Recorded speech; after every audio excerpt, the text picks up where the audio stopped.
என்னோட சொந்தங்கள் எல்லாத்துக்கும் வணக்கங்க. இன்னைக்கு நம்ம இந்த வீடியோவில் எதை பற்றி பார்க்க போகிறோம்னா, சமீபகால வருடங்களாகவே இந்த ஆன்லைன் விபச்சாரம் அப்படிங்கிறது நடந்துட்டு தான் இருக்குது. அதையே பெரும்பான்மை மக்கள் கண்டுக்காம விட்டதுக்கு காரணம், இதனால நம்மளுக்கு என்ன பாதிப்பு வரப்போகுது, நம்ம பசங்களுக்கு என்ன பாதிப்பு வரப்போகுதுன்னு சொல்லிட்டு சில மக்கள் அதை தவிர்த்துக்கிட்டாங்க. ஆனால் இப்போ என்னாச்சுன்னா, நாம் ரெகுலராக யூஸ் பண்ணுற அடிக்கடி யூஸ் பண்ணுற இன்ஸ்டாகிராம், யூடியூப் அப்படிங்கிற விஷயங்களில் இந்த ஆபாச ஒளிபரப்புகள் வர ஆரம்பிச்சிருச்சு. இதுக்கெல்லாம் என்ன காரணம், இதன் பின்னாடி உள்ள அரசியல் என்ன அப்படிங்கிறத நம்ம இந்த வீடியோவில் பார்க்க போகிறோம். இதனால தமிழ்நாடு எப்படி சீரழிஞ்சிட்டு இருக்குது அப்படிங்கிறத பார்க்க போகிறோம். அது போக இப்போது விஜய் டிவியில் நடந்துட்டு இருக்கிற பிக் பாஸில் இந்த அரோரா, அதாவது எல்லாரும் பலூனக்கான்னு அழைக்கப்படுற அழகா பலூனக்கான்னு அழைச்சிட்டு இருக்கிறாங்க அந்த அக்காவை, அரோராவை. அவங்கள கொண்டு வந்து உள்ளே போட்டிருக்காங்க. இதுக்கெல்லாம் காரணம் என்ன அப்படிங்கிறது தான் இந்த வீடியோவில் நம்ம முழுசாக பார்க்க போகிறோம். அதெல்லாம் பார்க்குறதுக்கு முன்னாடி நம்ம சேனலை சப்ஸ்கிரைப் பண்ணிடுங்க. முக்கியமாக அந்த லைக் அமுத்தி விட்ருங்க. அதுக்கப்புறம் இந்த வீடியோ முடிஞ்ச வரைக்கும் மீதியை சொல்கிறேன். இப்போ நம்ம வீடியோக்குள்ளே போயிடலாம்.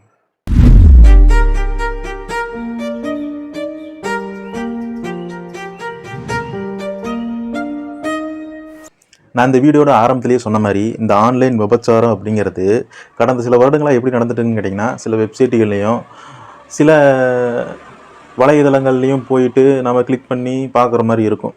அது ரொம்ப ரேராக தான் இருக்கும். ரொம்ப கஷ்டப்பட்டு தான் அந்த வெப்சைட்டெல்லாம் போயிட்டு எல்லோரும் பார்க்குற மாதிரி இருக்கும். அதனால பெரும்பான்மையாக எந்த பாதிப்பும் இல்லை.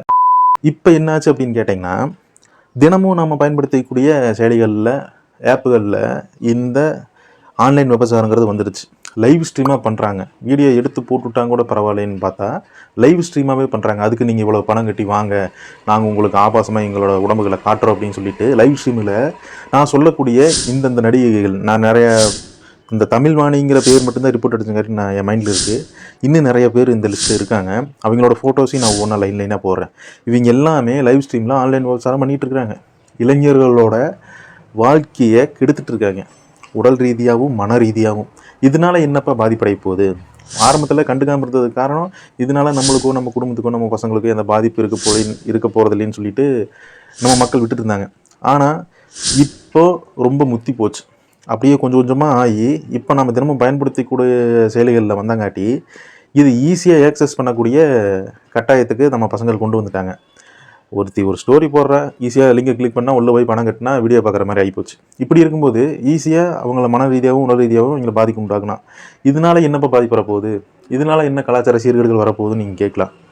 கண்டிப்பாக வரும். அதுக்கு முக்கியமான ஒரு காரணத்தை நான் சொல்கிறேன்.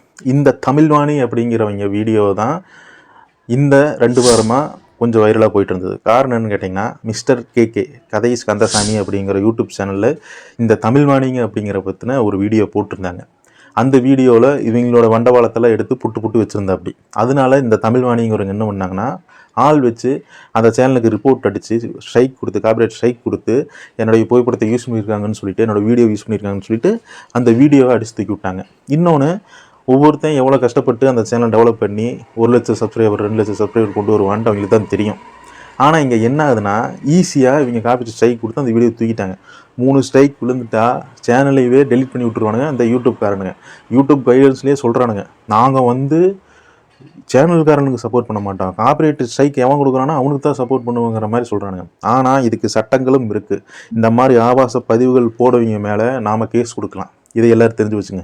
ஸோ லீகலாக நம்ம இந்தியன் லா படி பார்த்தீங்கன்னா, ஆபாசமான காசுக்காக ஆபாசமான பொருள் வித்தாலும், புக்ஸாக இருந்தாலும் சரி, பேம்லெட்டாக இருந்தாலும் சரி, பேப்பராக இருந்தாலும், டயக்ராம் இருந்தாலுமே, பெயிண்டிங் இருந்தாலுமே, இன்க்ளூடிங் எலக்ட்ரானிக் ஃபார்மில் எந்தெந்த விஷயம் இருந்தாலுமே அதை நீங்கள் விற்றீங்கன்னா உங்கள் மேலே செக்ஷன் 294 படி கேஸ் இஷ்டப்படுவாங்க. இதுக்கு 2 வருஷம் வரைக்கும் ஜெயில் தண்டனை இருக்குது. இந்த மாதிரி ஆபாச பதிவுகள் போடுறவங்க மேலே நாம் கேஸ் கொடுத்தா அவங்களுக்கு சிறை தண்டனை கிடக்க வாய்ப்பு இருக்குது. இப்போ அபராதமும் விதிப்பாங்க. அது மூலிமா அவங்க திருந்தாது, அது அவங்க விருப்பம். திருந்து தான் ஆகணும். திருந்தினா தான் நாடு நல்லா இருக்குங்கிறது தான் என்னுடைய கருத்து. இப்போது இந்த மாதிரி ஸ்ட்ரைக் கொடுத்து தூக்கினங்காட்டி அவர் ஒரு வீடியோ பதிவு மறுபடியும் போடுறாரு. இந்த மாதிரி ஸ்ட்ரைக் கொடுத்து தூக்கிடுச்சு, எல்லோரும் எனக்கு சப்போர்ட் பண்ணுங்கள், இது என்னென்னு கேள்வி கேளுங்க அப்படின்னு சொன்னங்காட்டி நிறைய பேர் அதை பற்றி பேசினாங்க. உதாரணத்துக்கு இப்போ சமீபமாக நம்ம பரிதாபங்கள் சேனலில் கூட ஒரு பிட்டு அந்த தமிழ்வாணியை பற்றி பேசிட்டு போயிட்டாங்க. தேவையில்லாம பேசுறாங்க, அப்புறம் நானும் நோண்டுவே, அமைதியா இருக்க சொல்லு. உன்னை பத்தி தெரியாத எனக்கு. சப்ஸ்கிரிப்ஷன் போட்டு டிவில வீடியோ போறவதாங்க நீ. ஆமா, ஸ்கிரிப்ட் வீடியோ போறவ. மூஞ்சியை மட்டும் மறைச்சிட்டே எங்களுக்கு தெரியாதா? ரொம்ப கஷ்டமாக போய் இந்த லைவை பார்த்துட்டு இருந்த நம்ம பசங்களுக்கு ஈஸியாக இன்ஸ்டாகிராம் மூலியமாக யூடியூப் மூலிமா பார்க்கக்கூடிய வாய்ப்புகள் கிடச்சிருச்சு. இதையை பார்க்கும்போது பசங்களோட மனநிலை என்ன ஆகுதுன்னா, காசு கொடுத்தா கிடைக்கும்ப்பா, காசு கொடுத்தா எவன் வேணால் வருவாப்பா, காசு கொடுத்து தானே பார்க்குறோம், காசு கட்டினா அவன் என்ன பண்ணுறான் அந்த லைவில் இதை காட்டு அதை காட்டுன்னு கமெண்ட் பண்ணுறான், அவளும் அவன் சொன்ன மாதிரி செய்கிறாளுங்க. இந்த செலிபிரிட்டிகள், நாம் செலிபிரிட்டின்னு நினச்சிட்டு இருந்த இந்த ஆன்லைன் விபச்சாரிகள் இந்த நாம் சொன்ன விஷயத்த பண்ணுறாங்க. இப்படி பண்ணும்போது என்ன ஆகுதுன்னா, இவனுக்கு வெளியே வந்தோன்னு ஒரு மனநிலை வந்துடும். காசு கொடுத்தா நம்மளுக்கு கிடைக்கும், காசு கொடுத்தா யார் வேணால் வருவாங்க, காசு கொடுத்து ஒரு விஷயம் கிடைக்கல அப்படின்னு ஒன்று அவன் உடனே அடுத்த ஸ்டெப் என்ன எடுத்து வைப்பானா, அடுத்த அடி என்ன எடுத்து வைப்பானா, அடி தான். எவ்வளவு இவனுக்கு இவனோட தேவைக்கு ஒத்துழைக்க அப்படின்னா வன்முறைகள் நடக்குது. ஒரு பொண்ணை போட்டு அடிக்கிறது, இது பண்ணுறது, கொலை பண்ணுறது, இந்த மாதிரி விஷயங்களெல்லாம் தள்ளப்படுறான். முக்கியமாக எந்த பெண்ணை பார்த்தாலும் இவன் தவறான எண்ணத்தோடையும் தவறான கண்ணோட்டத்தோடையும் தான் பார்ப்பான்.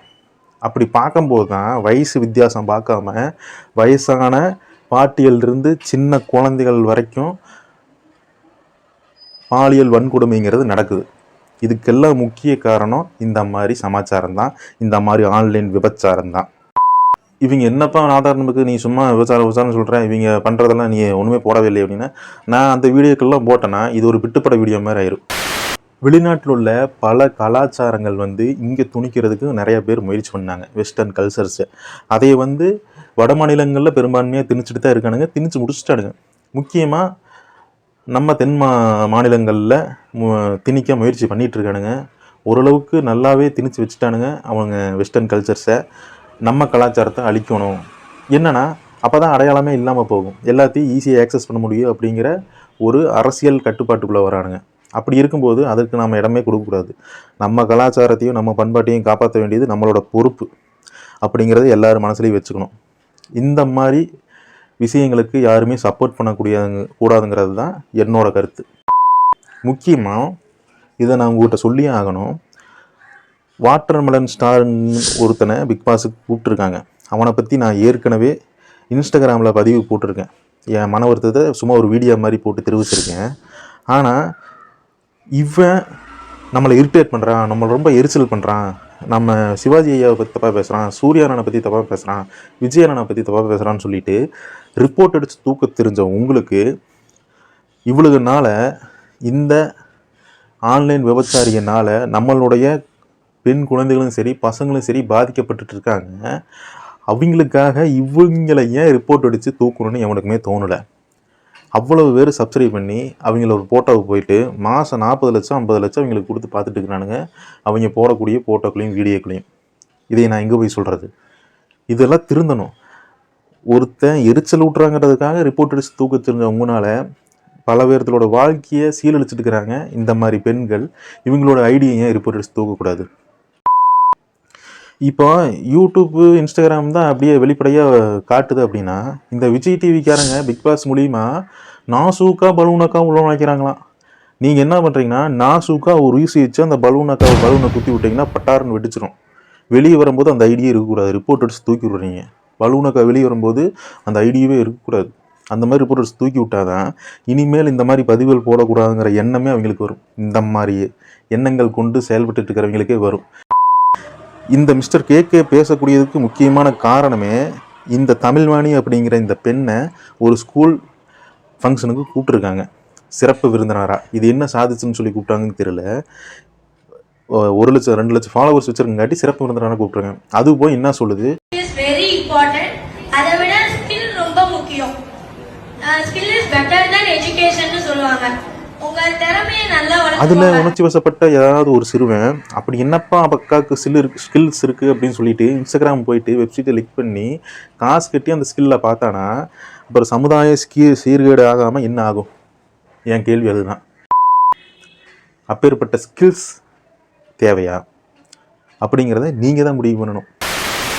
இது மூலிமா நான் முக்கியமாக உங்களுக்கு சொல்ல வர விஷயம் என்னன்னு கேட்டிங்கன்னா,